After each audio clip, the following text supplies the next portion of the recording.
I've worked across pretty much every major corner of the social media economy, from media buyers and creative agencies to SaaS companies, e-commerce brands, fintech, crypto, mobile apps, and personal brands. So I run a content and growth agency. I've helped brands scale paid ads and organic content, and I've also worked directly with creators who monetize through views, clipping, user-generated content, and platform reward programs. Long story short, I've seen what actually makes money and what just looks good. So when I say these are the 10 best ways to earn money on social media, this isn't just theory. It's based on real campaigns, real payouts, and real business models I've watched work across multiple industries. Now, one important thing before we continue. This isn't going to be a highly edited video. It's not made for entertainment, and it's not designed to keep you watching for the algorithm. This is a maximum 15-minute tactical breakdown step by step of how people are earning money from social media today. So let's start with one of the most misunderstood but powerful ways people are getting paid online right now.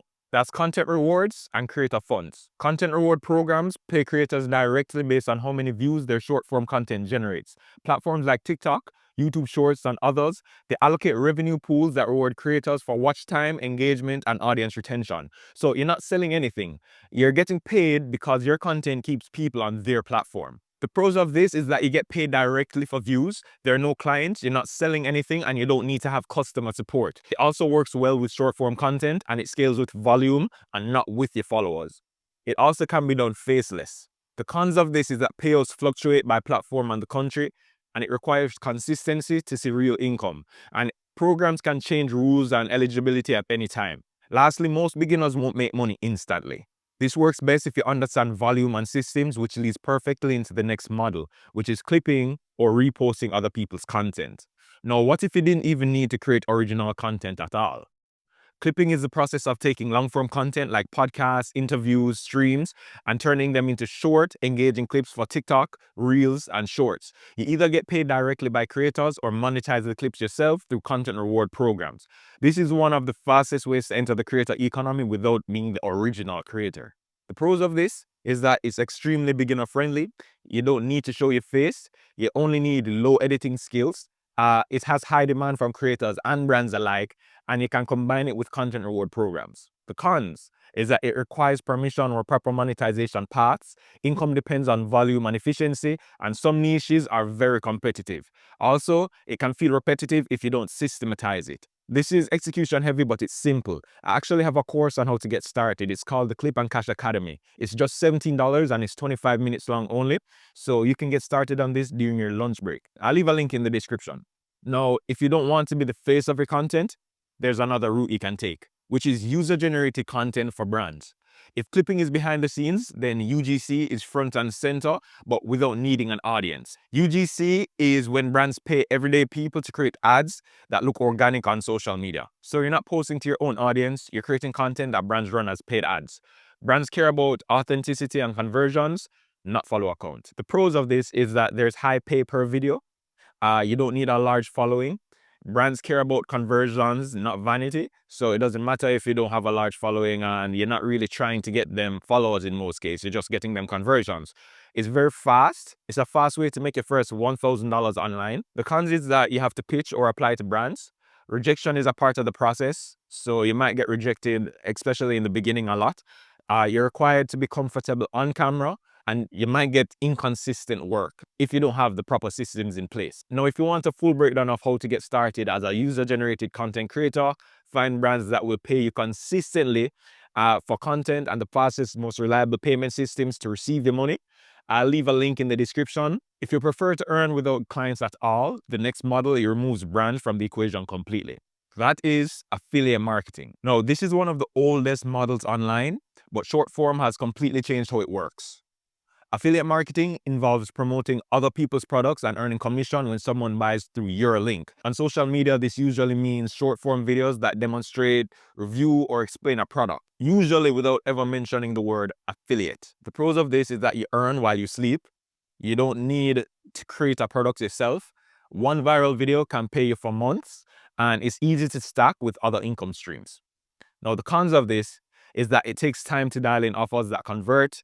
Platforms can limit links or reach, and it requires trust with the audience. Income can be unpredictable early on. I personally add affiliate links to all my digital products to give my audience additional value.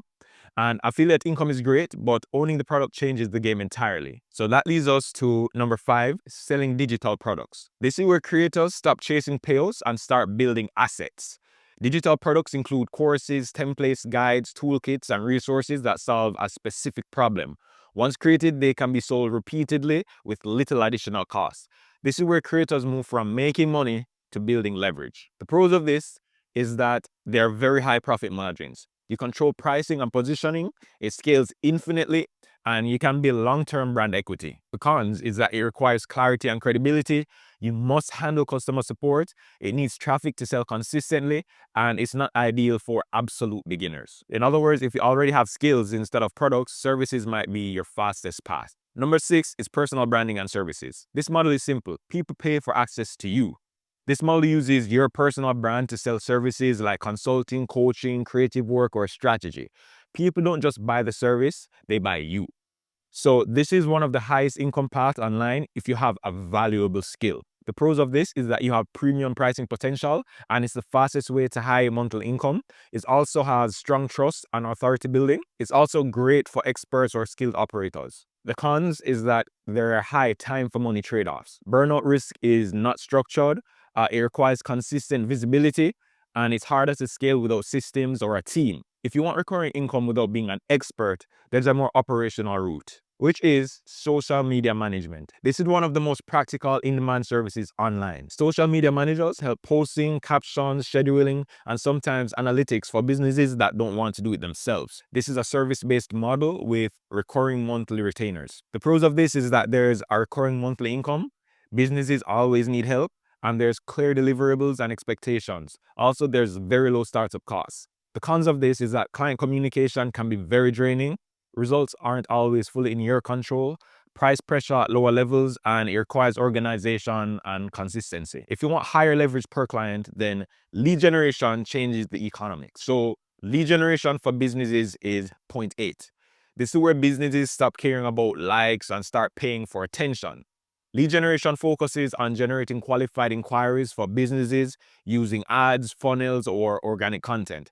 So businesses pay because leads directly tie to revenue, making this one of the most valuable skills in digital marketing. So this is practically you getting hired by a business to get them a list of persons who they can actually contact who are most likely to buy from them. And you can see that's very valuable to a business. The pros of this is that businesses pay for results, not likes, and there's a high return on investment potential. You can get retainers and performance bonuses, and this scales with systems and ads. The cons is that it requires high technical knowledge. There's responsibility on you for lead quality. It can involve ad spend risks, and it's not very beginner friendly, without guidance that is. Now, instead of selling services, some people monetize access to opportunity itself. That is, creator databases or marketplaces. What this involves is compiling valuable info, such as creators who pay for clipping or brands hiring for user-generated content, and you package it into a paid database or directory. Think of it like a Facebook group for content creators who want to get hired by brands, and both the brand and the creator pays for that access. You're monetizing information asymmetry. The pros of this is that it works on an information arbitrage model. There are very low overheads, and you can build it once and it can be sold many times. Also, there are very high perceived value if niche specific. The cons of this is that it requires research and validation. You need to build trust to sell it effectively, and it's not exciting content for social virality. The last con is that it's better as a backend or an upsell product. And finally, for people who want stability over algorithms, you can create a newsletter or community monetization. Now, this model is about ownership instead of reach. You're going to be monetizing attention through subscriptions, memberships, or paid communities instead of relying on algorithms. So you build direct relationships with the audience and charge for access, insights, or support. The pros of this is that there's recurring revenue, there's direct access to your audience, and there's strong loyalty and retention. Also, it's less dependent on algorithms. The cons of this is that it requires consistent value delivery. There are slower growth at the beginning. Community management also takes a lot of effort, and it's not ideal without an existing audience. Now, every one of these works, but none of these work overnight. People fail because they jump from one model to the next, not because the model itself is broken. The real advantage goes to the person who picks one, they build a system, and they let time compound the effort. You shouldn't ask yourself which one of these is best, but instead ask which one of these you actually execute and keep consistent with. Remember to check the links in the description for courses and additional resources on how to start earning from each of these. I may add more links periodically, even if I didn't mention it in the video.